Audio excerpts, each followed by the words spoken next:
G'day, Steve Morgan here, Fishing Monthly Magazine's Australian Bass Tournaments, and it's Friday, of course. It has been a big Friday. We've just finished the Tasmanian Teams Open in the BREAM today, which was sponsored by Duo. We had 16 teams all go down the Huon River, and we're checking out its potential as a new ABT venue, and holy mackerel, it fired today. 7 kilos it took to win that event. Every team except one got a limit. And if you didn't have like 4.5 kilos, you weren't even in the top 10. We managed to get 5.6 kilos today and come fourth. And how do we do that in a brand new system, which is 25 kilometres long with half a day of pre-fish? We pre-fished between 9 and about 1 on the day before. Now, what I do when I go to an arena which is new is I try to only pick a small part of that arena. So we picked a small little bay of the whole Huon system near Signet. I've put it in a cutaway in a map here. It's got flats, it's got racks, steep walls, moored boats, rocky edges, rocky flats, everything, all the different sorts of country you would like is in that one little compact area. And when you're in there, it's probably only 3 kilometres around that we fish. But we spent the pre-fish day sussing out all of those banks. We found a couple of banks that had fish on them, and we found what they liked eating, what they didn't like eating. For instance, didn't really catch many fish on crabs, but they liked the mussels on the low tide. Didn't catch that many fish on jerkbaits, but we missed the top of the tide. So what I'll do for Tackle Fridays today is let's go through the baits that work well for us today and maybe some of the techniques and things that might help you fish these baits a little bit better. So this morning, let me talk about the tide. It was high tide, nearly 6 o'clock in the morning. So a little bit before we got there was a high tide, but it was a pretty big high tide. And for me, with those black bream on the high tide, they get up onto the rocky banks. It happens every year in the Derwent. If I get a high tide bite, I can go in with the jerk baits and smash them. So what happens is the bream are up there feeding. When the mussels and oysters are underwater, and that's when you can tell that the tide's high enough to do it. I can see the oysters and mussels this far underwater. Those fish are way up on the edges. So to do that, we used a couple of baits today. This is what I tied on. I was using this. This is a Duo Realis. I think I showed you this in one of the Tackle Fridays. It's the SP suspending 80 millimeters, and that was one that we got in our free kit. You see, there's one of the trebles tines is busted off in that one there.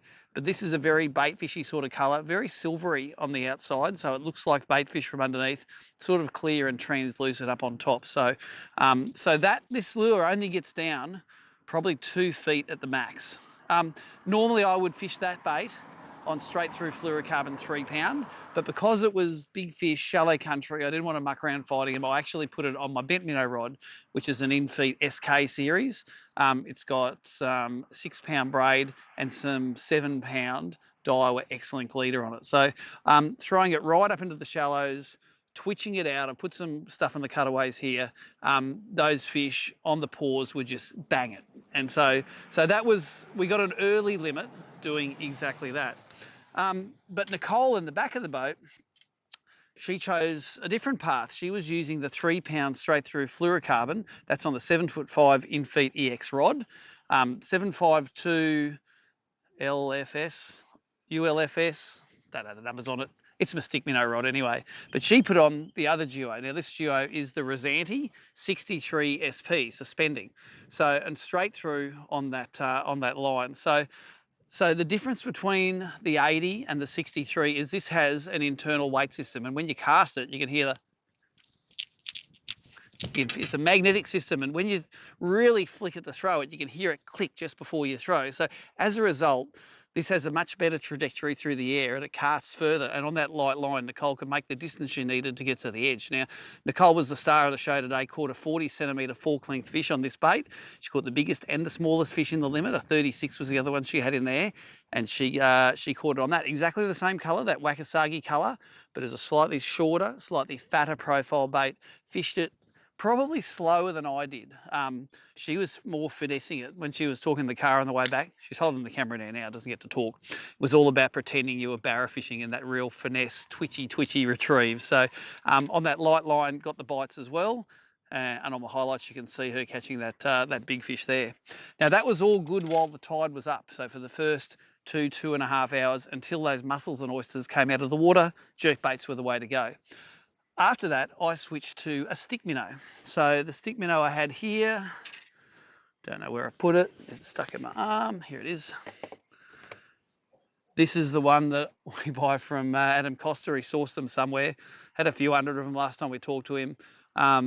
Just an analogue of the old TMCO stick 007. So what happens is when they drop off that first edge, they sit in that sort of 2 to 3 foot of water, and I'm throwing this stick minnow out, sinking it down, and I'm sort of nearly fishing it like a jerkbait. I was talking to Adam Costa as we were driving on the way back here. He thought I was fishing a jerkbait, but I was actually fishing the stick minnow. The way I love fishing a stick minnow, both on these rocky edges and on flats, 3 pounds straight through fluorocarbon, like that right there, that Caldia reel, that same 752 rod that Nicole was throwing the jerkbait on. Make a really long cast with that stick minnow where you want it to go. You let it flutter to the bottom because it flutters on the way down to the bottom. I count it down for 3 or 4 seconds. And then for me, it's rip, rip, rip. So 3 rips, then lay that line back down on the water and that lure will sink down again. Rip, rip, rip. And I'm always trying to rip it just before it hits the bottom. So I don't want it to hit the bottom, get stuck in the snotweed. I want to go rip, rip, rip, and it jumps up again and then flutters down to the bottom. One of the most important things when you're throwing the stick minnow is line control. If it's any sort of windy day and you throw out, the lure hits the water, you get that big bow in your line, this thing is gonna get pulled at an angle and sort of look like it's slow rolling when you're retrieving it. It's only a couple of grams, these lures. I don't know how much they are, 3 or 4 grams. They definitely get influenced by the line if you don't lay it down properly. Now, when I say laying line down properly, you're casting it all the way out. Just before it hits the water, you're stopping, and then you're dropping that line on the water so it forms a straight line between you and the lure, and then I'm actually giving a little bit of extra slack. So this lure is sinking unimpeded. You can see a tick on the line, or when you take it up and go twitch, twitch, twitch, normally on that next sink, you'll see the line jump, and that happened a few times today. So the stick minnow was really cool. When that tide got right down to the bottom, and at the end of the session today, the tide was right down low, that's when we moved to isolated structure, in particular moored boats. And we found on the practice day, that's what they wanted to eat. Callum's muss, fished on 4 pounds straight through fluorocarbon and on one of the in-feet crankbait rods. You know, they're a crankbait because they're blue. This is one of the ones I'm going to give to a non-boater at St Helens. My first 2 days non-boaters get a free rod, then I'm out of last year's in-feet rods. So the mussel, we use live scope a little bit for this. So I'll go past boats and look at them, look at them, look at them. They're just like yellowfin. There's not fish on every boat, but when there are fish on them, they're normally stacked right up underneath the boat. So I can see a mass of fish underneath the shady part of a boat. Normally those boats are the shallowest ones, like the closest one to the flat or the closest one to the bank in the shallowest water are normally the boats that have the best fish on them, I find. The theory is they come off the flat on the high tide, they are sitting under the one tree in the paddock. We found several of those today. I've put a cutaway in here of casting into what we call the pontoon of death, sinking it down, and basically I can look on livescope and see when the fish start boiling on it, I'll just start winding in and they're on. But otherwise, let it hit the bottom, just slow roll until the line comes up tight. If you feel it come tight, wind them on and away you go. So our last fish we got of the day were all on Dowley's mussel, and on the last, we leave early because we've got to be back at the dock before everyone else, but we jumped structure all the way back. And even in the stained, dirty water of the Huon, it's not dirty, it's sort of clear and stained, it's a tannin stain. We were catching fish in 7-8 foot of water on the muss, on that black muss, stained water, bottom of the tide, in 8 or 9 foot of water off some boats. So they find it. I don't know how they find it, but they do. You'll notice that a lot of the stuff I use is straight through fluorocarbon. In the clear water down here, I think it's finesse. I think it makes the jerkbaits work better. I think you get it a little bit deeper with the fluorocarbon, and away you go.